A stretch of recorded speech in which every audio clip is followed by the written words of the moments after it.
जय जगन्नाथ नमस्कार। आज डिसेम्बर 14 तारिख गुरुवार ओडिया मार्गशीर मास 28 दिन द्वितीया तिथि।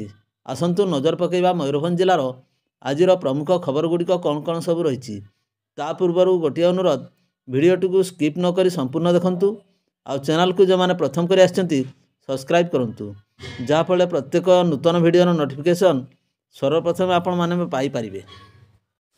आजर प्रथम खबर ररुआ सुकुली लाम्स रे धान मंडी रे शुभ उद्घाटन जोग देले सुकुली तहसीलदार। मयूरभंज जिला सुकुली लाम्प रे चलित वर्ष खरीफ धान संग्रह अनुष्ठित हो जाइछि। दिबा 11 घटिका समय सुकुली तहसीलदार सत्यवान नायक फिता काटी उद्घाटन करथिले। लाम्पर एमडी सुबल कुमार गिरी सभापतित्व रे कार्यक्रम अनुष्ठित होइतिला। सम्मानित अतिथि रूपे माननीय तहसीलदार सत्यवान नायक एवं एसआरसी ज्ञानरंजन महांती सुकुली लाम्पर सभापति मनमथ नायक एवं समस्त कर्मचारी उपस्थित थिले। चलित वर्ष सरकार पक्षर साधारण धानर मूल्य 2183 टंका धार्य करा बोली लाम्पर एमडी सूचना दैछन्ति। या छड़ा मंडी रे किपरि सुरखुरी धान विक्रय करिपारिबे समस्त व्यवस्था होइछि बोली धान क्रय करुथबा अधिकारी हरेकृष्ण नायक सूचना दैछन्ति। प्रथम दिन रे 11 जन चाषी पाखरु 346 क्विंटाल 46 केजी धान संग्रह करा जाइथिला बोली सूचना मिली। परवर्ती खबर छिनताई मोबाइल गुड़िक मालिकों को बारिपदा स्थित पुलिस मुख्यालय प्रदान कले जिला आरक्षी अधीक्षक। बारिपदा सहर तथा आखपाख अंचल विभिन्न समय दुर्वृत्त मानक द्वारा छिनताई शिकार होइथिबा बारिपदा टाउन थाना रे अभियोग होइथिला। यार तदंत करी गैंग को धरिबा सह 62 गोटी छिनताई मोबाइल पुलिस जबत करथिला। उक्त मोबाइल गुड़िक मालिक मानकु प्रदान करा जाउछि। एने बारिपदा स्थित जिला पुलिस आरक्षी मुख्यालय जिला मुख्य अधीक्षक एस सुश्री जबत 7 गोटी मोबाइल मालिकों को मंगलवार दिन प्रदान करछन्ति।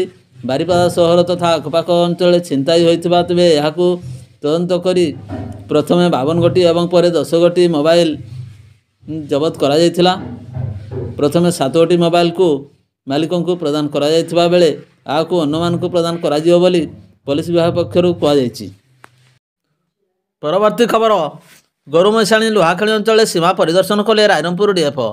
रायरंगपुर डीएफ गरुमैसाणी लोहा पत्थर खଣି अंचल को जाई पहुंची सेठारे लोहा खଣି अवस्थित थिबा सीमा को बोली परिदर्शन करथिले एवं खणीर समस्त दिग को जांच करी सीमा निर्धारण करथिले। एही कार्यक्रम रे रायरंगपुर वनखंडर कर्मचारी एवं लोहा खणीर कर्मचारी माने उपस्थित थिबा देखा मिलथिला।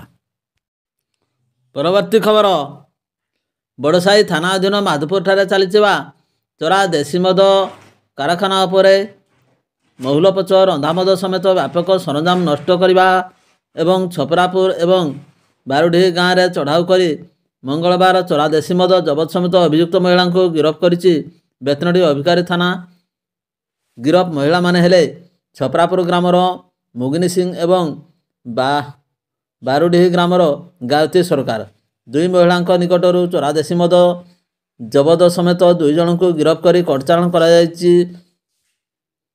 माधपुर गाँव में लटाबुदा स्थान चली देशी मद कारखाना पर चढ़ाऊ कर 1700 किलोग्राम महुलपच समेत व्यापक सरंजाम नष्ट कर एसहित रंधामद एवं अन्य सरंजाम गुड़िक जबत कर बेतनडी अबकारी थाना कार्यालय को अणाई। एने बेतनडी अबकारी थाना पक्षर 3 गोटी पृथक मामला रुजु कर अधिक तदंत जारी रखिछि अबकारी विभाग। परवर्ती खबर अव्यवस्था भितर चली बलदिया प्राथमिक विद्यालय। गोटे श्रेणीगृह में चली 5टी क्लास। मोरडा ब्लॉक अंतर्गत घरडा पंचायत अधीन बलदिया ग्राम में बलदिया सरकारी प्राथमिक विद्यालय बहु अव्यवस्था भितर चली पाठपढ़ा। उक्त विद्यालय पाखापाखि 60 रु ऊर्ध्व पिला छात्र छात्री पाठ पढ़ती। 3 जन शिक्षक एवं शिक्षयित्री शिक्षादान पर शिक्षा विभाग पक्षर नियुक्ति दि जाइछि। मात्र पिला माने पाठ पढ़ाई आवश्यक श्रेणीगृहर अभाव। एपरिक 3 वर्ष रु ऊर्ध्व हेलाणी समस्त छात्र छात्री गोटे श्रेणीगृह में पाठ पढ़ुछन्ति। प्रथम रु 5म श्रेणी पर्यंत उक्त विद्यालय शिक्षादान व्यवस्था थिबा बेले भित्तिभूमिर अभाव जो बाध्य होई गोटे श्रेणीगृह भितर चली 5टी क्लास। विपद संकुल स्थिति जराजीर्ण श्रेणीगृह गुड़िक 3 ବର୍ଷ ପୂର୍ବରୁ ବିଦ୍ୟାଳୟ କମିଟି ଏବଂ ବିଭାଗୀୟ କର୍ତ୍ତୃପକ୍ଷଙ୍କ ଦ୍ୱାରା ଭଙ୍ଗାଯାଇଛି, ହେଲେ ଏପର୍ଯ୍ୟନ୍ତ କୌଣସି ନୂତନ ଶ୍ରେଣୀଗୃହ ନିର୍ମାଣ ହୋଇପାରିଲା ନାହିଁ। ଫଳରେ ଅଭିଭାବକ ଏବଂ ଗ୍ରାମବାସୀମାନେ କ୍ଷୋଭ ପ୍ରକାଶ କରିଛନ୍ତି। ପରବର୍ତ୍ତୀ ଖବର, ମୟୂରଭଞ୍ଜ ଜିଲ୍ଲା ରାଇରଙ୍ଗପୁର ସହର ଗଢ଼ ପୁରୁଣାଘାଟି ସୀମା ବଜରଙ୍ଗ କଲୋନୀ ନିକଟରେ ଅଜିମ ପ୍ରେମଜୀ ଫାଉଣ୍ଡେସନ ଏବଂ ହେଲ୍ପ ଆଣ୍ଡ ଇଣ୍ଡିଆ ସଂଗଠନ ଅନୁକୂଳରେ ରୁରାଲ ଡେଭଲପମେଣ୍ଟ ଏକ୍ସ ସେଲ୍ ଦ୍ୱାରା ପରିଚାଳିତ ହେବାକୁ ଥିବା 50 ଶଯ୍ୟା ବିଶିଷ୍ଟ ଏକ ଜରାନିବାସ ଲୋକାର୍ପିତ ହୋଇଯାଇଛି। ରୁରାଲ ଡେଭଲପମେଣ୍ଟ ଏକ୍ସ ସେଲ୍ର ନିର୍ଦ୍ଦେଶକ ବିଜୟ କୁମାର ବେହେରାଙ୍କ ତତ୍ତ୍ୱାବଧାନରେ ଉଦ୍ଘାଟନୀ କାର୍ଯ୍ୟକ୍ରମରେ ରାଜ୍ୟ ଶକ୍ତି ବିଭାଗ ଉପଦେଷ୍ଟା ଦୀପ୍ତିମାନ ବଳ ମୁଖ୍ୟ ଅତିଥି ଭାବେ ଯୋଗ ଦେଇଥିଲେ।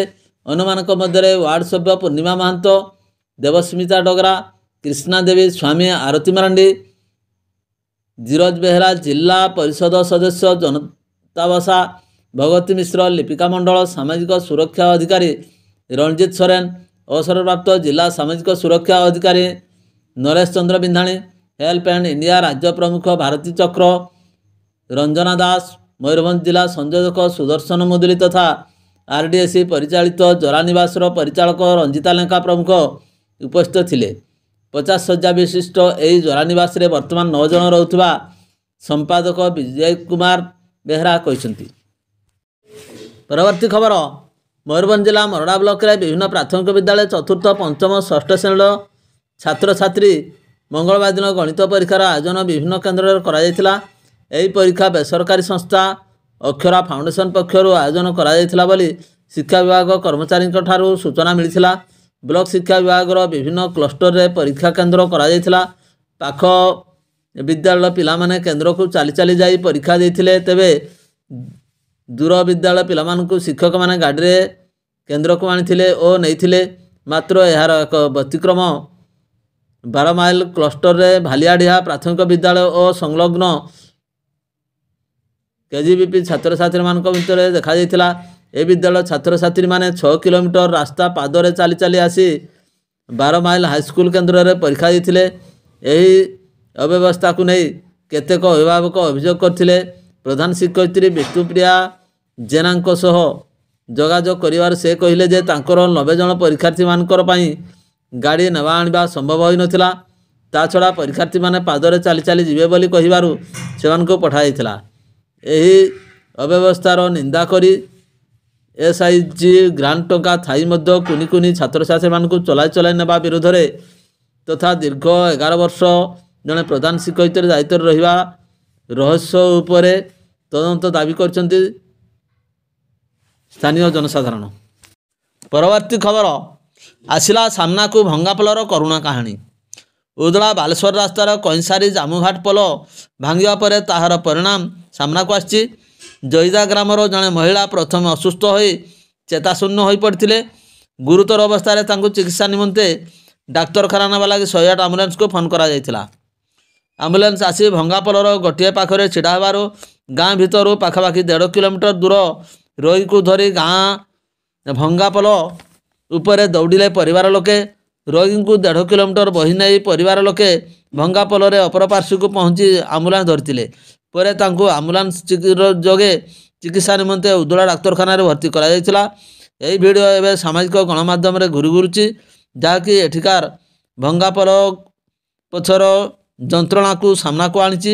ଉଲ୍ଲେଖଯୋଗ୍ୟ ଯେ ଉକ୍ତ ଜାମୁଘାଟ ପୋଲରେ ଟେଣ୍ଡର ସରିଥିଲେ ହେଁ ତାହା ଏପର୍ଯ୍ୟନ୍ତ କାମ ଆରମ୍ଭ କରାଯାଇପାରି ନାହିଁ। କ'ଣ ପାଇଁ ତାହା ଆରମ୍ଭ ହୋଇପାରି ନାହିଁ ବୋଲି ଲୋକେ ପ୍ରଶ୍ନ କରିଛନ୍ତି। ପରବର୍ତ୍ତୀ ଖବର, ଗ୍ରାମୀଣ ଡାକସେବକମାନଙ୍କର 5 ଦଫା ଦାବି ପୂରଣ ପାଇଁ ମଙ୍ଗଳବାର ଠାରୁ ଅନିର୍ଦ୍ଦିଷ୍ଟ କାଳ ଲାଗି ଧର୍ମଘଟରେ ବସିଛନ୍ତି। କେନ୍ଦ୍ର ସରକାରଙ୍କ ଉପରେ ଚାପ ସୃଷ୍ଟି ଲାଗି କାର୍ଯ୍ୟାଳୟ ସମ୍ମୁଖରେ ଆନ୍ଦୋଳନ ଆରମ୍ଭ କରିଛନ୍ତି। କେନ୍ଦ୍ର ସରକାର ସମସ୍ତ ବର୍ଗର କର୍ମଚାରୀ ଓ ସାଧାରଣ ଜନତାଙ୍କ ପାଇଁ ବିଭିନ୍ନ କଲ୍ୟାଣମୂଳକ କାର୍ଯ୍ୟକ୍ରମ ତ୍ୱରାନ୍ୱିତ କରୁଥିବା ବେଳେ ଡାକସେବକମାନଙ୍କ ପ୍ରତି ଚରମ ଅବହେଳା ପ୍ରଦର୍ଶନ କରୁଥିବା ସଂଘ ଅଭିଯୋଗ କରିଛି। ମୁଖ୍ୟ ଦାବିଗୁଡ଼ିକ ମଧ୍ୟରେ ଗ୍ରାମୀଣ ଡାକସେବକମାନେ କାର୍ଯ୍ୟ ଦୈନିକ 8 ଘଣ୍ଟା କରିବା ଏବଂ ପ୍ରତି 12 ବର୍ଷରେ ପଦୋନ୍ନତି, 5 ଲକ୍ଷ ଟଙ୍କା ପର୍ଯ୍ୟନ୍ତ ସ୍ୱାସ୍ଥ୍ୟ ବୀମା ପେନ୍ସନ୍ ଏବଂ ଗ୍ରାଚୁଇଟି ପ୍ରଦାନ, 5 ଲକ୍ଷ ଟଙ୍କାର ସେଭରାନ୍ସ ଆଲାଉନ୍ସ ଓ ଟାର୍ଗେଟ ନାଁରେ ଅଧିକାରୀଙ୍କ ଜୁଲମ ବନ୍ଦ କରିବା। ଭିଡ଼ିଓଟିକୁ ଶେଷ ପର୍ଯ୍ୟନ୍ତ ଦେଖିଥିବାରୁ ଅନେକ ଅନେକ ଧନ୍ୟବାଦ।